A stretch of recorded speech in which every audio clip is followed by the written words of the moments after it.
Bismillah, alhamdulillah, wassalatu wassalamu ala rasulillah. Bismillah, alhamdulillah, wassalatu wassalamu ala rasulillah wa ala alihi wa sahbihi wa man wala wa ba'd. Tonight, I would like to speak about an issue that unfortunately have caused so many marriage to fall apart, or couples to be apart from each other's, family to be disconnected, parents to be disrespected, spouses to turn against each other. In many cases, a real problem that not limited to one culture, not limited to one type of marriage, but unfortunately, even among those who are married and they are related to each other's, you see the in-laws is an issue. Those who are not related to one another, in-laws is an issue. Those who are from Arab background, Desi background, white and Caucasian white background, black background, Latino background. I've dealt with people from all these backgrounds. People from South America, people from, very, very diverse background. All of them, I have dealt with issues and problems that cause and tension caused by the in-laws. I would never forget one time I was Googling, about in-laws across culture. And I hear some of the forums and some of the complaints, some of the issues that came up, and there is so much similarity. I remember once I saw a link that says, what do you do if you miss your mother-in-law? And I said, maybe this will be a good article. And it was a joke. It says, reload and try again. It was just a joke. I thought it's going to be something serious. But, it was very hard to find actually something positive online about in-laws. The reality is also there are so many beautiful in-laws out there. I myself a father-in-law. I hope I'm a good father-in-law. So what I'm saying is there is a lot. I have in-laws and then they are beautiful. Couldn't ask for any better, alhamdulillah. And by the way, when we talk about in-laws, it's not limited only to your mother-in-law, father-in-law, but also sometimes the problem comes from sisters-in-laws, brothers-in-laws, family, basically the other spouse family. And it's not only the problem comes from the wives-in-law side of family, or the husband side of family, or the mother-in-law, but there is a large number of complaints specifically about the mother-in-law. And I looked at the reason why there is so many problems around in-laws, especially mother-in-law. And I found that one of the main reasons, and I want you to pay attention if you're married, this reason will help you to know the cause of the problem so you can deal with it. If you're not married and you have children about to get married, pay attention to these points. I think one of the problems comes from the wrong type of love and jealousy. Many of these problems are created because the in-laws, the mother-in-law, the father-in-law, they feel that their son, their daughter, love their spouse more than me. And they feel threatened by that. And they start acting and behaving in a way which is not reasonable. It's because of that unfounded fear. They feel that, especially the mother, she feels so close to her daughter, so close to her son, and all of a sudden, my son and my daughter now giving more attention to someone else more than me. Someone became a threat to me. That's why they behave in a defensive mode. And it became so, defensive, and so sometimes in an attacking mode as well. And I think that's one of the main reasons I found in many cases that I dealt with. That I found that in the end of the day, she feels that, you know what? I think we've forgotten. I think he doesn't care about us anymore. I think it just basically that's what she feels. And if you know that, and let's say the wife having a hard time from her husband's mother-in-law, and if this is the issue and this is the cause of the problem, here the son has to reassure his mom of his love to her. And you know what? And the wife have to assure her that, you know what, you still have a love and a type of love that's so different. Nothing can shake that status of you. No what? I'm here to actually empower that love. Sometimes parents don't understand the difference of love that I give to my wife is very different than the type of love that I have for my mom and my sisters and my family. Very different. That's why, for example, my wife, she doesn't feel like threatened by my love for my children because she understands, and the husband the same thing, because the way you love your children different than the way you love your parents, different than the way you love your spouse. It's exactly like, you know what, my wife she felt threatened by, my love for drinking coffee in the morning. We're not a competition. My love for coffee is different than my love for my wife. That's right. We understand that these two different type of love. But sometimes when it comes, for whatever reason, the mother, when it comes to the daughter-in-law, or she feels threat, or the son-in-law, they feel threat that he took him away from me. And that's why you see some culture, this advice, make sure you disconnect her from her family. Make sure you take him away from his family. This reached to the level that in some of the books of fiqh, it says like this: who the best wife to find? قال بعض الفقهاء في متونهم في متون الفقه, in the textbook of fiqh, it says وتكون بكرا ولودا مدري. They mention, the quality of the wife, the perfect wife. قال ولا أم لها, and she has no mother.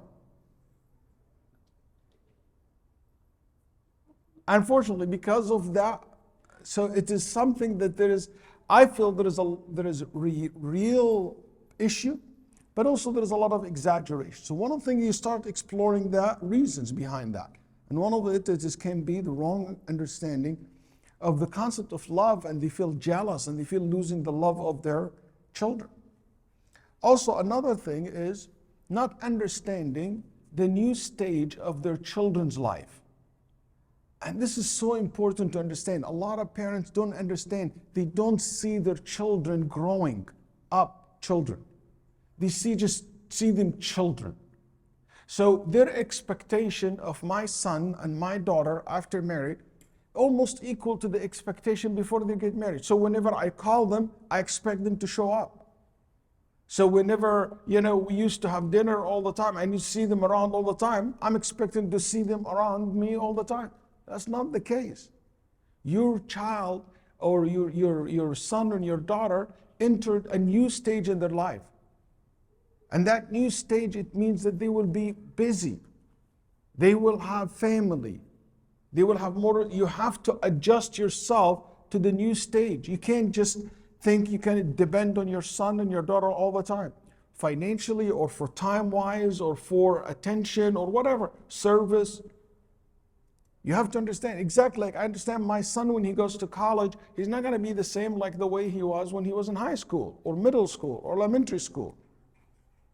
And my daughter, the same thing. Understanding this is essential.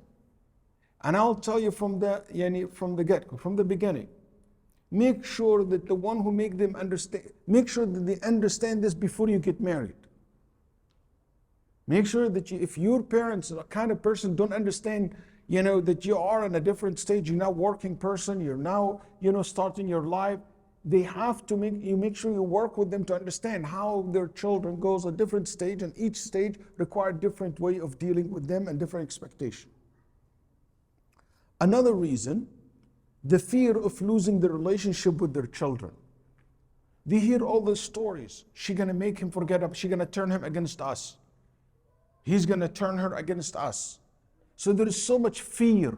And fear, fear is the worst motivation, in my opinion, many times. Just fear for itself, or unreasonable fear. So when there is, sometimes the parents have this fear of the in-laws. So what the fear make them unreasonable. Request, attacking mood and very defensive, And when this happens, that means you have to assure them. You have to take that fear away. Also, one of the reasons for these problems to be created with the in-laws, not fulfilling one's duty towards his or her parents after marriage. Sometimes you cause that. In many cases, I have found the parents said, you know what, it's been a month since we saw him. I'm not talking about the honeymoon. Talk about like later on. A month he will not call, she will not call. For example, let's say your family depend on you financially.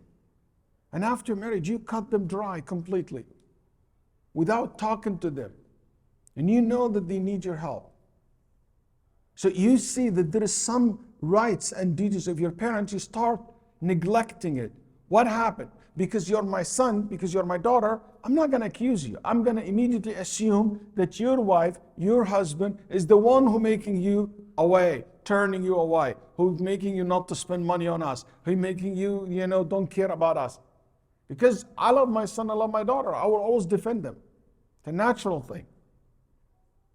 So sometimes you bring it yourself when you don't fulfill the rights. But again, when you fulfill the rights, you're going to balance that. They understand the expectation is not going to be the same as when you before getting married, or for example, having a job. Another reason, which is when you marry your spouse without your parents' approval, against your parents' will. What do you expect in the future? And that's why I always tell young people when they want to get married and their parents opposing the marriage, I said, remember, we're Muslims. In a sense, we're not just a man and a woman, that's it. No, young men and young women, listen to me carefully. We don't just live for ourselves, we are family. We are a family.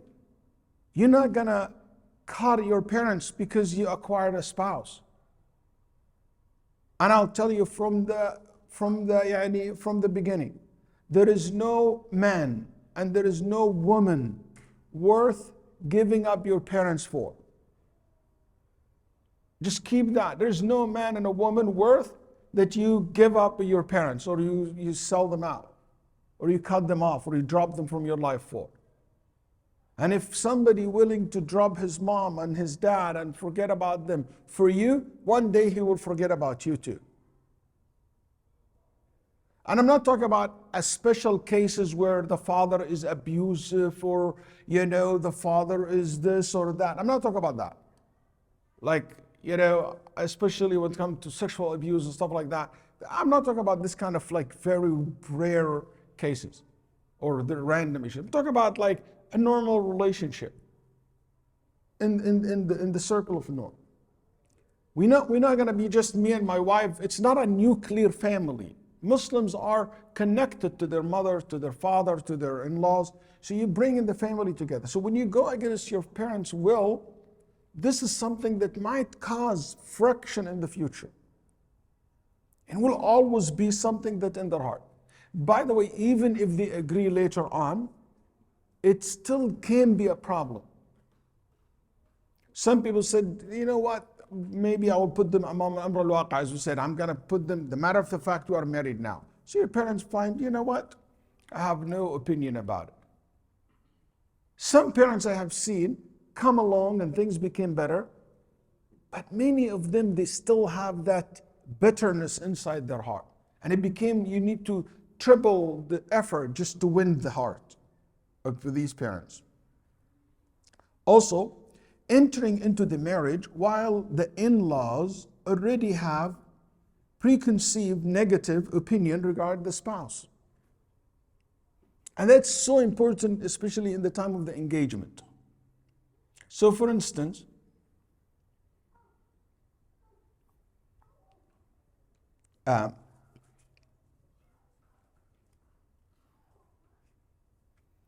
so he got in his mind that, you know what, this person is lazy. He's not a hardworking person who coming to my, and he married, just like that. Maybe the person is really trying to find a job and couldn't find a job, apply for a job. So I don't give an excuse. Already I will judge him, yeah, because your husband is lazy. Your husband never cared to get a job. He never was a real man. He's not a person of responsibility. Yes, Dad, but he really applied. No. Khalas, I already have that. You know what? She doesn't like me. From the beginning, she gave me that look.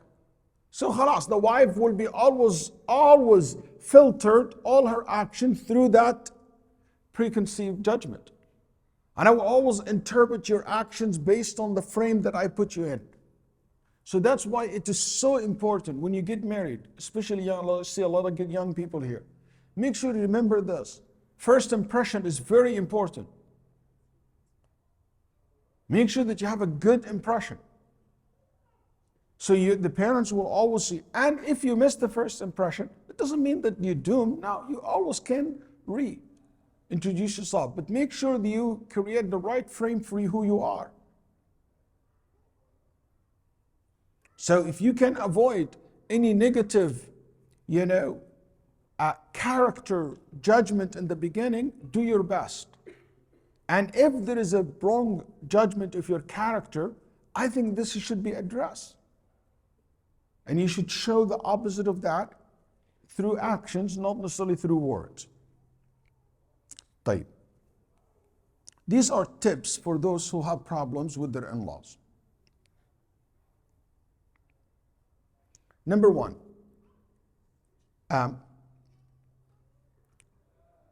realize their rights as your parents and also as your spouse parents. What I mean by that, you always remember that this is your mom, this is your dad in the end of the day. They have certain rights has to be fulfilled. And you can't compromise on that. But also remember that your wife also, she has her parents and this is her rights. They have rights over your spouse. And it has to be fulfilled. Like one of the weird things that I see, you expect her to treat your mom, as if she is her mom. Okay? Which is the right, by the way. Your mom is not her mom. Your mom is your mom, not her mom or not his mom. The rights that you have towards your mom is not equal to the right that your wife has towards your mother or your husband towards your mother. But it doesn't mean there is nothing. No, there is certain, if I respect my wife and my spouse, my husband, I'll respect his parents. As part of my respecting my spouse, respecting my spouse's parents. But they're not my parents. They don't have the same level of rights over me.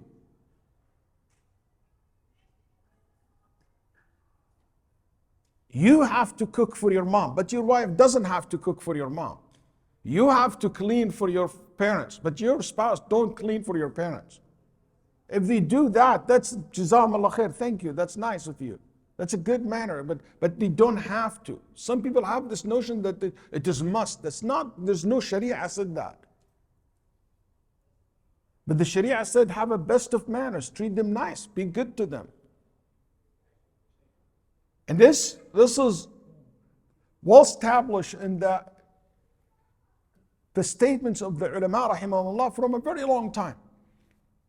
And I know this can be a culture shock for some people, but that's the reality.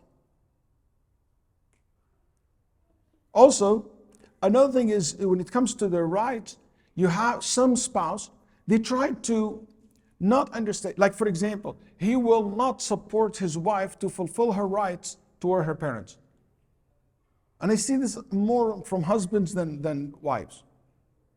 Like You should be always encouraging your wife to contact her mom, support her, pay for her. You know what? I'll pay for you to go visit your mom, not because you want to get rid of your wife, no, because you really want her to be connected with her family.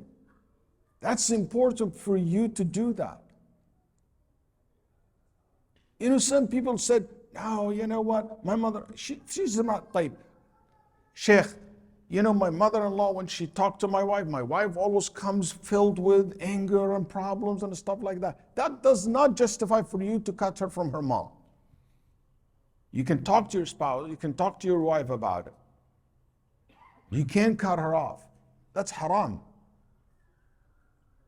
Qat' al-Rahim, one of the major sins in Islam, to cut tie with your parents. And husband cannot be the one who encouraging such behavior. It should be the opposite. And the same thing with the wife. Should never ever stop the husband from being connected with his parents or abusing them. Or a'udhu billah, يعني Tha'alibi rahimahullah mentioned a story of a man that his wife, she kept, brainwashing him and whispering to him until he decided to, tell him, just get rid of your mom, she's too old. And he decided to take her, to the desert and just put in abandoned places and leave her there. And in his way, not about to kill his mother. So he took her to the desert and he killed her. It's a fiction story, okay? And he killed his mother for his wife. And he took her heart out because his wife said, bring her heart to me. So when he took her heart and he was running back, he basically trapped in a rock. So the heart spoke and said, are you okay, son? So the son felt so guilty. And he took the dagger that he killed his mom with to stab himself with it. Then the heart said, please don't kill me twice. Please don't kill me. Don't stab me twice. That's the heart of the mother. So he said, what I'm saying here, you should always remember that you can't ever turn your spouse against their parents. So the more you do of this, the more the in-laws will know how noble and good person you are. And that will increase to the love and the relationship. Number 2, try to understand their culture and personalities. And that's an important thing to do in the beginning of the relationship. Try to understand their personality. And I'm not going to say do the personality test 1 or 2 or 3, type 1, type 3, type 6, But you know what? What a bad idea to understand what's their personality, what is their way. Some people are very calm. Some people like to talk. Some people people are different. Recently, I was traveling to overseas. So I had some of the distant relatives, some of the relatives, speaking. I'm speaking my kids were freaking out because that person was speaking and their English is not very strong. So this, person holding a knife while talking. And the table, the dinner table said, you know what, you guys are so good to have you here. And in a broken English, and while the mother said, Baba, what's up with this knife lady,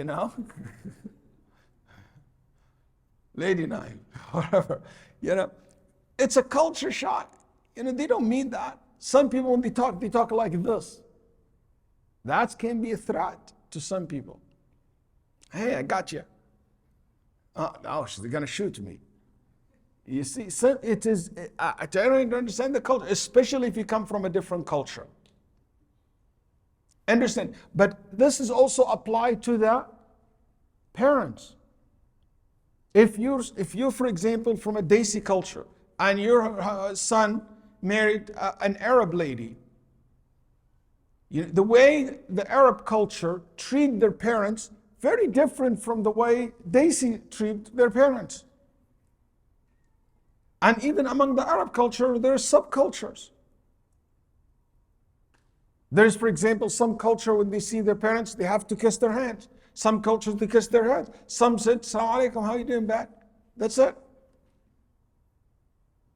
Not because he doesn't kiss your hand or touch your feet, it means he's not obedient or he's not good. I'm not even talking about bigger culture gap. When somebody, for example, Hispanic and somebody Japanese and somebody, very different. So understand the culture so you don't fall into, the problem. Even inside the one culture. Like the Desi culture is not the same. From Bangladesh, different than India, North India, different than South India, and so forth. So understanding the culture of people is so important. And also specific culture to the house.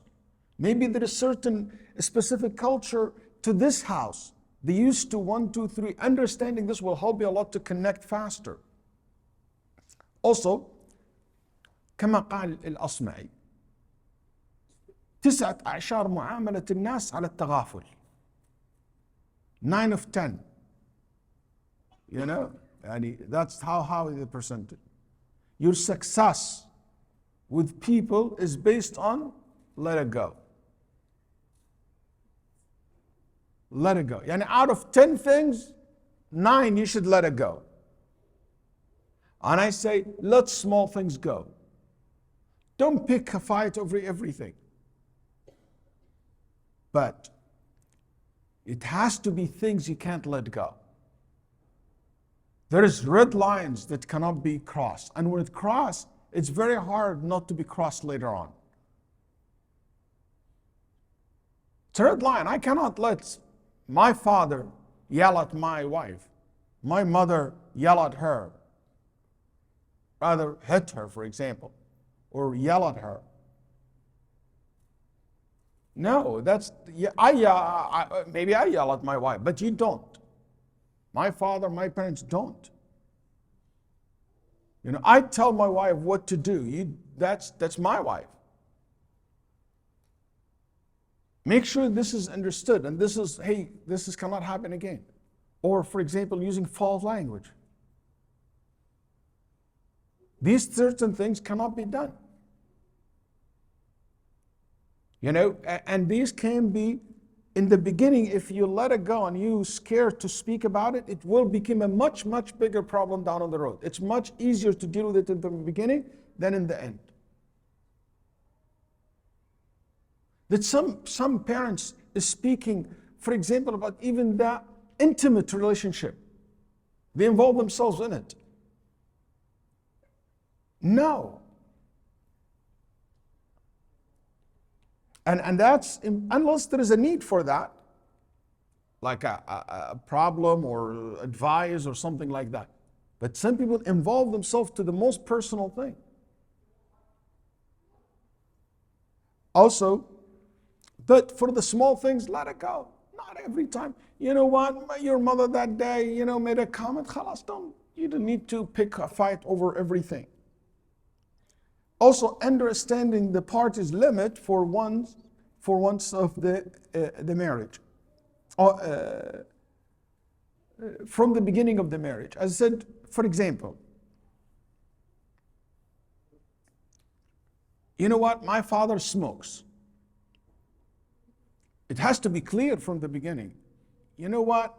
My wife cannot be in the room when you smoke. My kids cannot be in the room when you're smoking. That's very clear. You know what? Some parents, they just watch TV. They don't understand R or X, maybe X they do, R or PG-13 or whatever. But R is not normal. Especially those who don't understand English very well. You know what? My kids cannot be around when you are watching movies like this, where you use false language. I'm not allowing this. And I have to be firm about this and clear about this. So there is certain things like, you know what, that's also some of the financial issues as well inside the house. One of the most strange things came to me. A brother who is in his 40s called me. And he said, Shaykh, would be allowed for me to lie to my father? I said, No, but why? He said, Shaykh, my company would give me a bonus. Can I not tell my father about the bonus? And I became more suspicious about that. I said, Danny, why in the world would your father even know about your bonus? And he said, because when my salary comes, it goes to my father's account. Aren't you married? He said, yeah, I have 4 kids. I said, and why your salary goes? He said, my salary goes to my father, and my wife's money goes to my father. Then my money goes to my father. Then my father gives me money to spend on the kids. So I want to take the kids to Disney, but my father would say that's a waste of money. You know, he would not allow that. Okay, so I don't want to tell him about the bonus, so I can take a bonus and use that for going to the Disney with my kids.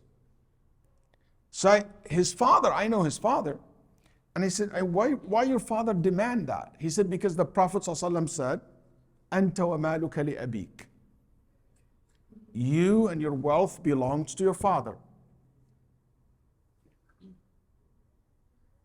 I said, but this hadith does not mean literally that everything you earn is his.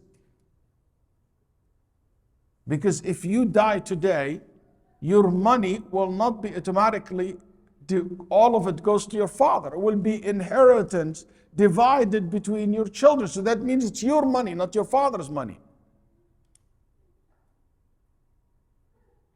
This hadith is talking about, you know what, if I go to my son, for example, Umar, and I need, let's say, $5, and I see his wallet, and I open his wallet, take the $5 to pay, the guy at the door, I'm not considered a thief. That's not a sin. If I go to my daughter's house and open the fridge and eat from it, I don't need her permission for that.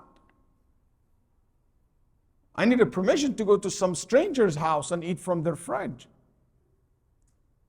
And that's what the hadith is talking about, things of that nature.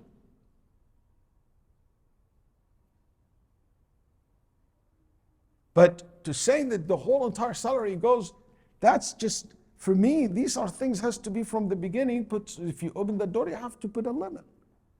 And it happened a lot with some, in some culture, the daughter, all her money goes to her parents. They will take it from her. That's not correct. If you want to do this as a solemn donation, that's fine.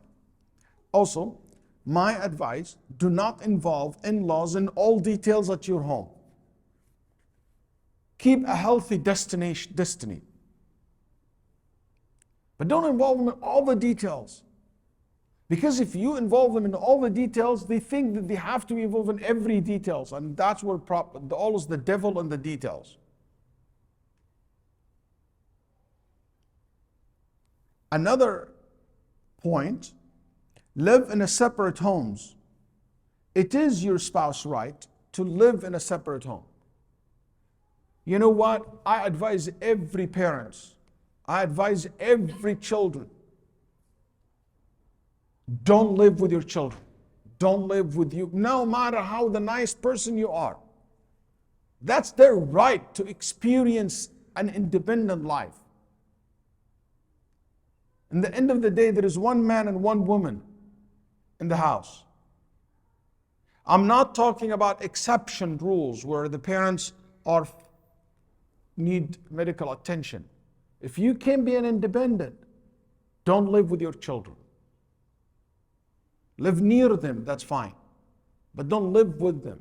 Oh, they have the upstairs. Ya akhi, the upstairs. One father telling me that day, he said, well, so why? I give them upstairs room and there is, a bathroom. I said, do you think it's very comfortable for them every time they want to take a shower in the middle of the night and everybody, shower coming on? Why? Do you think it's comfortable? What if they, they want to go watch TV naked? They want to, wear a shorts and boxers. She want to go their underwear or whatever. That's her house. If I don't feel my comfort in my house, where am I going to feel my comfort with? So, and I'm sorry to say that, but some parents act and say things as if so, you have to understand that. That's their right also, not only to these areas, but also, they will feel shy to show their love to each other in front of you. I know in the old days, life was not as, we all will live in bigger houses, but life changed. Give people the room to be independent, to live their life. Wallahi, it's worth to spend money and to bring another apartment next to your apartment or a house next to your house. Invest it worth the money that you're going to put, because I'm telling you, as long as as long as you don't have your own home, you will be always, if there is something missing in the house, you're not the queen of the house, you're not the king of the house. Also, another one, it's important, consult them, don't complain to them. Please, don't bring problem to yourself. When you complain to your parents about your spouse, you fill them with rage.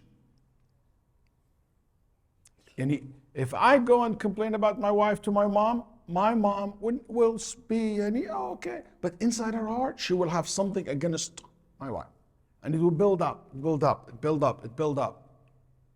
Because they're complaining about her. What happened? You and your wife, you make it up. You go back normal and love and stuff like that. And your parents' home boiling. They start angry. You know what? She really missed my son's life. And you know what? He abusing my daughter. So what happened? It became so negative. So don't complain to them. Consult them. Ask them for advice. That's fine. But complaining is not something I will advise you to do. Be a good wife and a husband, so there is no space for criticism. Keep them busy with the role you want them to play in your lives. And that's another tip that I think you should always think about that. You can't just expect they have zero involved in your life. Like you can't say, hey, your parents have nothing to do with us, have nothing to do with the kids. No. Your mom has nothing to do with my life. It can't be. She's part of the family. But you can design and direct where they can be involved. Like for example, the kids. I don't want them to teach them. You can't expect they have zero impact on the kids, but you can involve them. Hey, I want you to take them fishing. I want them to take them to the, this area. I design what exactly I want, what kind of role they want to play in my children's life or in my life. If you don't keep them busy with what you think is the good idea, expect that they will be putting their nose in an area that you're not going to be happy with it necessarily. And I'm sorry for the expression. Gifts. Get in the habit of giving in your in-laws gifts. Gifts has amazing impact. And Nabi Sallallahu Alaihi Wasallam said, "Tahadu tahabbu." Exchange gifts because that bring love. Bring love. So make sure that you always, when there is a travel, when there is an opportunity, when there is a good happy occasion, you know what? Gift them.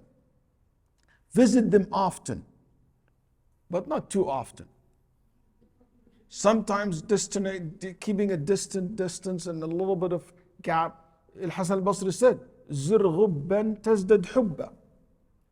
When you visit, in a time which apart from each other's, you'll be loved more.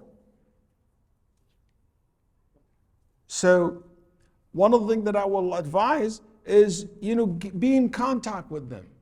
Don't let a month goes by and you never talk to your mother-in-law or father-in-law. Send them a nice message. Try your best to be connected. And again, there is a different culture, different expectation. Some culture, they expect from you every Christmas to talk to them, for example, non-Muslims.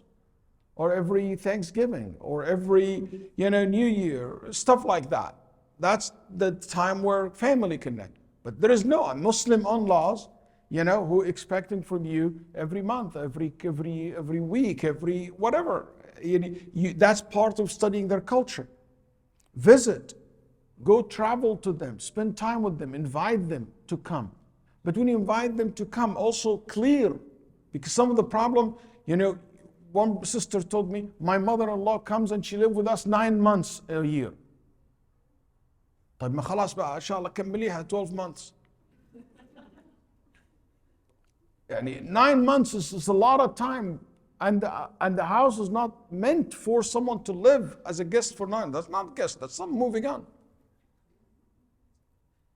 Unless there is a reason, medical care, surgery, I understand that. If you're gonna get them 9 months, maybe you can rent an Airbnb or something like that for them.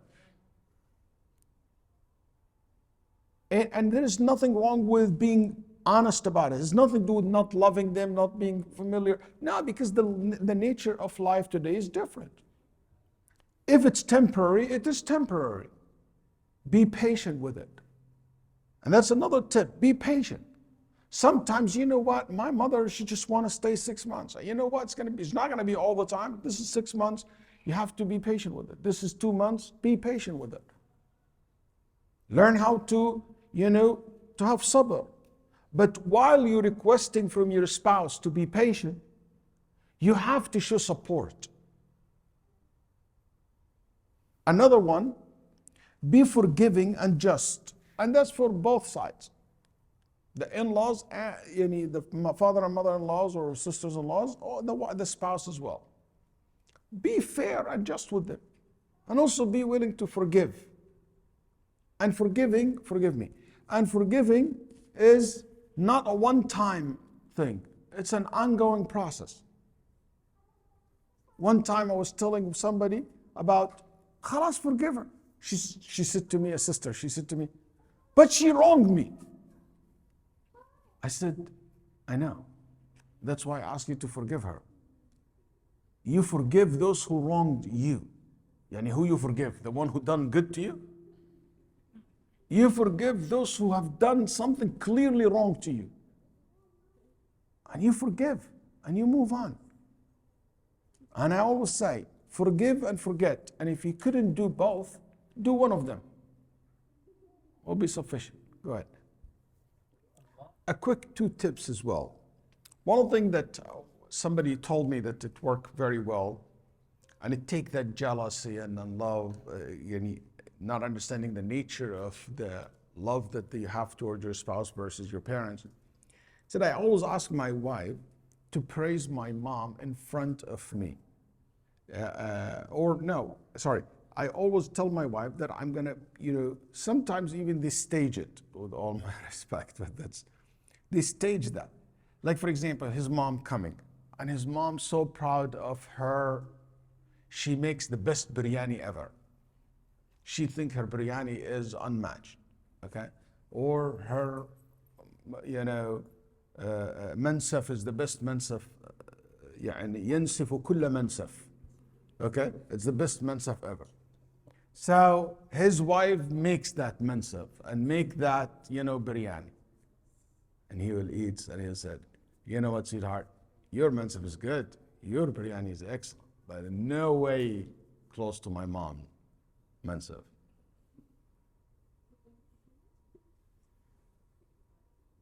And she said, you know what, I agree 100%. I should have not even cooked that. I put myself in trouble, because I know she's the best man. Oh my God, his mom, she is somewhere in the 7th heaven or 6th heaven. واحدة من الاثنين. She's up there, خلاص. She's so up high, so happy. My husband's, mashallah, fixed this. But, I'm sure he got this from his dad because, his dad's the best handyman. Like my son Yusuf, people tell him, oh, your father, imagine his wife said, oh, your dad is a handyman. That's why you learned that from. Oh, I feel so happy. Even this, I'm not a handyman. I'm not like anywhere close to that. But you make the father feel very special, the mother feel special. That take instantly any sense of competition between you and them. This works very well. Also, make a lot of dua for them. in front of them and behind them for your in-laws. Make sure you understand your in-laws are so unique. They are a beautiful addition to the family. And there's a couple of things before I move to the last point of my talk tonight. Sometimes part of not understanding the new stage, if your own life. So let's say you and your brothers are very close friends. You and your sisters are very close friends. But your brother's wife or your sister's husband, not necessarily to be the one your spouse will click with them very well. She married you, she didn't marry your brother. You know, you married him, I didn't marry someone else. So don't expect because you and your brother are buddy-buddy, it means my wife and his wife will be buddy-buddy. That's not necessarily the case. So make sure you understand that and don't be angry about that. That's fine. There is a certain level of decency and respect and expect, but don't expect that they have to go every night and spend the whole night, every weekend together and every vacation together. Not necessarily to be the case. Just be reasonable in your expectation. Also, not understanding the stage, you used to go and spend every night with your brother playing games and stuff like that. Khalas, you have a wife. You need not every weekend with your brothers and sisters and your sisters very close to each other. Khalas, you have a husband. Not every weekend with your sisters. Not every weekend, every night, every other night you spend with them. When you close and you neglect the rights of your family, your children or your husband or your wife. So understanding the stage that you're in will determine also what kind of relationship. I'm completely against cutting off your friends and just because you acquired a spouse. I don't believe in that. I think you should have friendship. You still have the family, the connect, but make sure you balance that. A word of advice to the in-laws. Give your children a chance to gain their own experience in life. Don't be angry if your advice is not taken. Advise rather than order. Discuss rather than threaten. Be confident in your children's love towards you. Be an element of success to your children's marriage, not an element of stress. Don't involve yourself in details. Every generation, they have their own way of life. Sometimes the mother said, I would never talk to your dad this way. How dare she talk to you this way? Yeah, but I'm not my dad, you're not her. That's very different generations.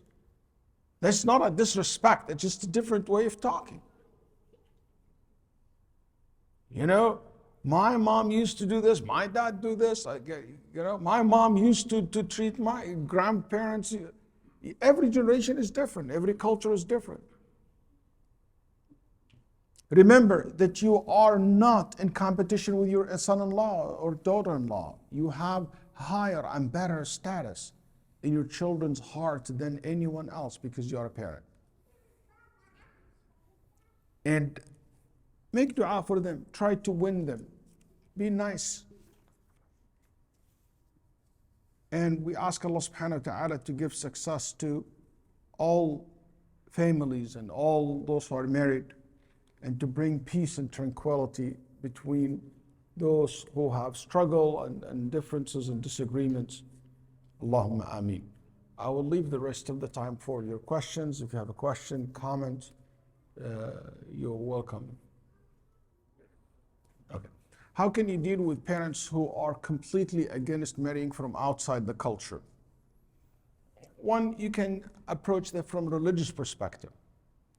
Sayyidina Nabi Sallallahu Alaihi Wasallam married from completely different. He married a woman who was Jew. Her family was Jew.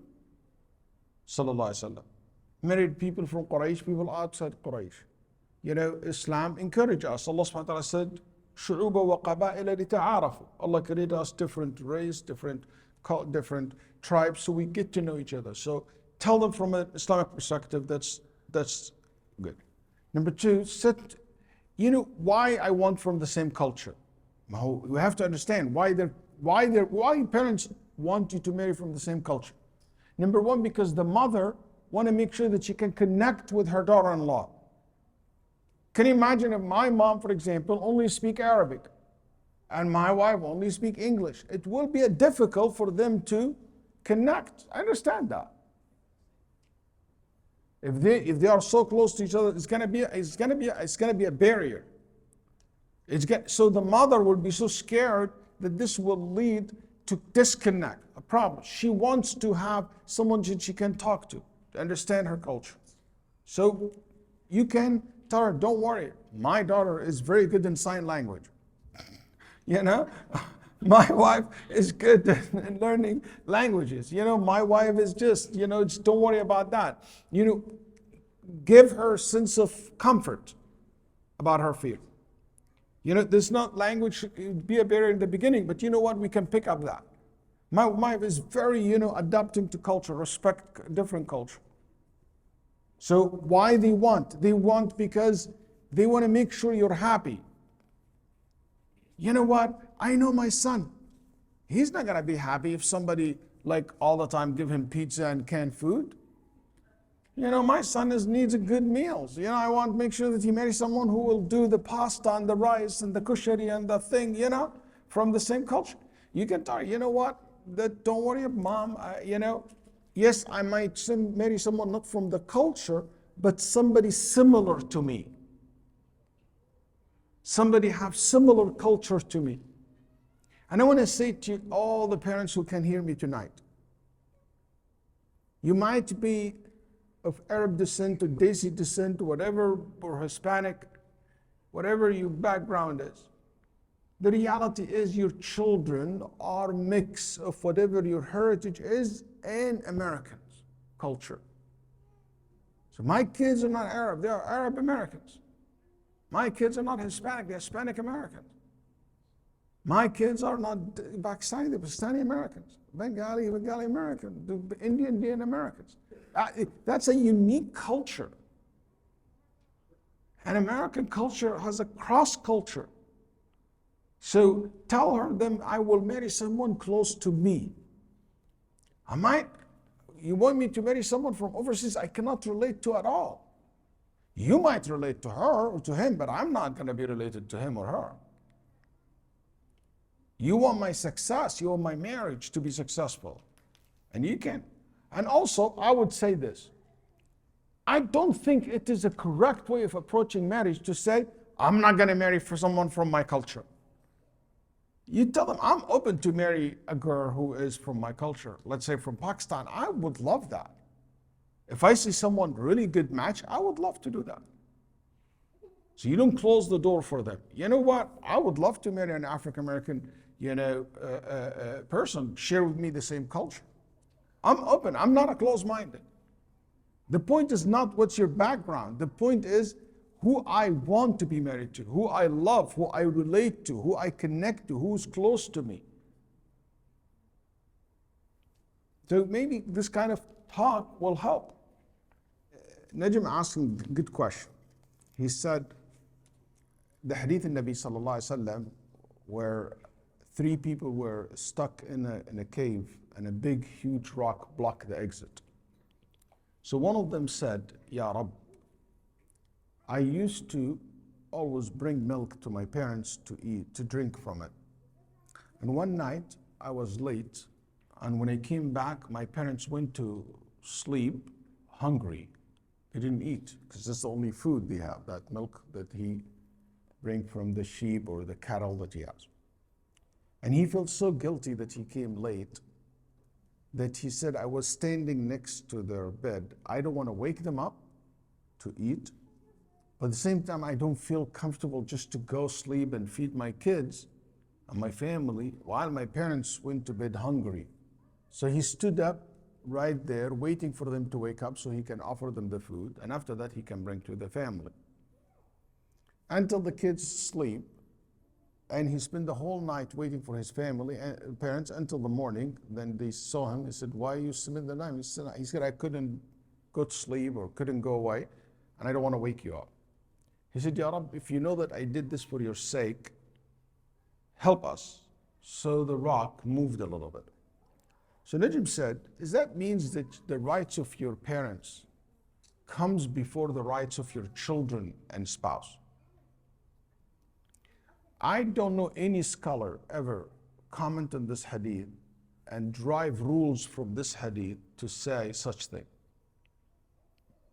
The point of this hadith is this man's love and care for his parents. The point in this hadith has nothing to do with him didn't give his. This was a personal choice from him. It's not a legislation. It's a story. The moral of the story is that he felt that he doesn't want to just how much respect for his parents, that he doesn't want to wake them up, nor he couldn't go just to relax. I don't care, my parents, hungry or not hungry, as if, the least of my, the least of the thing that I will pay attention to or important to me. Or something not very important to me. It is so important to him to the extent that he spent the whole night like that. But the ulama rahimahullah said, the first person have rights over you financially, number one is your wife. So let's imagine a scenario that you have 1 dirham. The one who goes this money to the first is the wife, before anybody else. And I don't know any disagreement among the Muslim scholars about that. Why? Not because wife more important than mother or father. No. Because your mother should be taken care of by her husband and by her children, by her brothers and sisters. But your wife, there is only one person to take care of her. Obligatory on him to take care of her, which is her spouse, her husband. That's why Sharia put her first. But I'm not saying, hey, I give my wife a car and all the luxury things that my mom needs. No, I'm not talking about that. I'm talking about the absolute necessities. Okay? So, then after that, your children, because you're responsible for them. Okay? And this is an imaginary scenario, but in reality, in real life, there is no way I can imagine this happening, especially in modern days. There will be always a room to give to your parents, to give to your children, to give to your wife. It's impossible in modern days to imagine a scenario whereas there is only $1 in my whole entire life. I give it to either feed them or feed them. Always do you have an option to give a little bit here and a little bit there. But if this means anything, it shows you the importance of your family on you. So, smart people don't ever put themselves in a position where I have to choose either a 0 or 100. Either the far left or the far right. Okay? Don't ever put yourself in a very narrow angle where I don't have multiple choices. You always put yourself in a way where I can do multiple choices, multiple things. I don't have to choose between my wife or my mom, my parents or my children. You put yourself in this position. Yes, there is a tip I want to say that I've been thinking about it all day. Now it came. And it's one of the most important tips of tonight. Don't ever let your spouse deal with your parents. You deal with your parents. Don't ever let your spouse make you deal with his parents. He deals with his parents. Don't ever tell your wife, yeah, I want you to tell my mom this and this about kids. No, Habibi, you tell your mom. You be a man and tell your own mom that. Tell my dad about this. No, you talk to your dad. You talk to your mother. You don't ever put your spouse between you and your don't hide behind your spouse. Because that's not healthy. That can be damaging. In very rare scenario, maybe, but in general, no. You know your parents will forgive you, even if you cross the line the way you talk, even if it sounds harsh a little bit, they'll forgive you, but they will not easily forgive your spouse. A lot of brothers sometimes hide behind their wife and make their wife do the dirty job for them, or be the bad cop. No, don't do that. Or he's scared to confront his parents. What do you expect? Her to do that? No. So that's this important tip. That's very important. And unfortunately, I found this also to be a very big problem in many marriages, and many problems created because of that, because of the husband not willing to take the stance, speak to his parents, or the wife not willing to talk to her own family about this.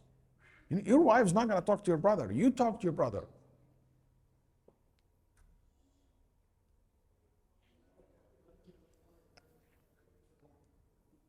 الله أعلم. طيب يلا وقت الصلاة حد هانس. Let's pray.